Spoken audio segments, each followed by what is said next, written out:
Hi everybody, today our project is going to be Doodle Flowers in a Vase, okay? So we're going to be thinking about lines and line patterns and making a flower, okay? To decide what kind of flower we're going to make, we're going to use some of the flower idea sheets that we've been using.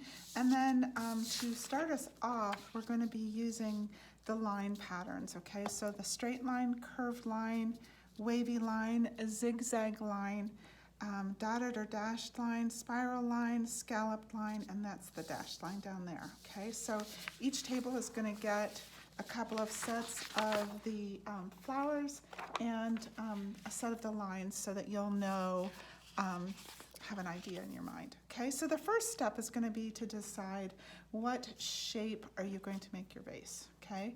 We're going to be holding our paper in the up and down hot dog position, portrait position.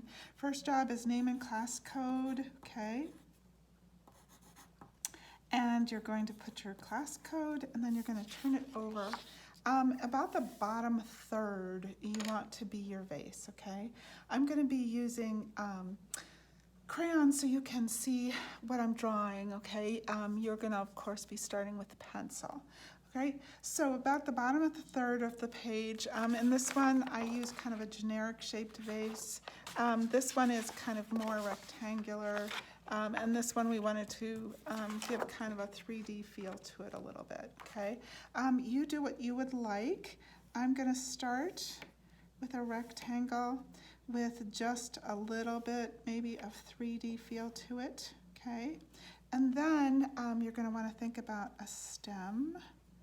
Okay, remember the flower is the star of the show though, so you want to leave at least a third of the page to be the flower. Then I'm going to add some leaves. Okay, you add what kind of leaves you would like to have. And then think about your flower. You do want to have about 20 spaces, and I'm going to have us even count them when we're done. Okay, so I'm going to start up here because I want to leave some room for some petals coming around too. And then my second layer is going to be a row of petals like this.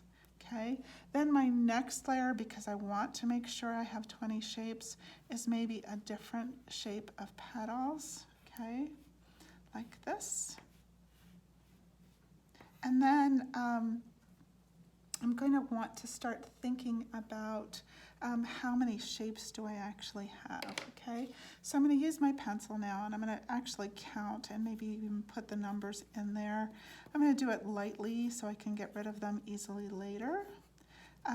So I have 7, 8, 9, 10, 11, 12, 13, 14, 15, 16, 17, 18. Okay, so I need just a few more, so I'm going to add some stripes to this vase just to make up my last few. Okay, so now I have 18.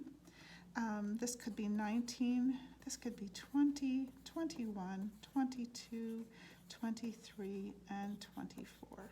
Okay. Then if you want to, let's have a line coming across like this so that our vase is actually sitting on a table or a surface of some kind.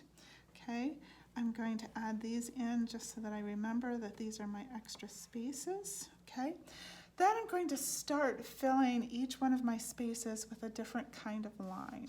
Okay, so here we used the dotted or dashed. Then we move to zigzag, we move to the castle or zipper line. These are straight ones. And once you have used all of your lines at least once, okay, so I just want to add the castle or zipper. So if I do that, there's 1, 2, 3, 4, 5, 6, 7, 8, 9 different lines, okay? And once you've used those, you can start repeating them, but also 2 or 3 times, like we filled this one with circles, the center we filled with stars, okay? This one is an invented pattern also. So once you use your line patterns at least once, and there are 9 of those, that leaves you almost 11 spaces that you can create your own patterns to use and fill it with pattern, okay? And then once the whole thing is full of pattern, lots and lots of different pattern, you're going to want to think about your colors. Do the vase and the stem, and of course the flower and the leaves with beautiful color, lots and lots of color, please. We're going to use crayon for color today. I do want you to outline with black. There's black markers in the kits, and your teacher will have extra black markers up on her desk. And then once you're done outlining with black, then you're going to add color using crayon, or using whatever's in your kit. If you want to mix up the markers and crayon, that's good too.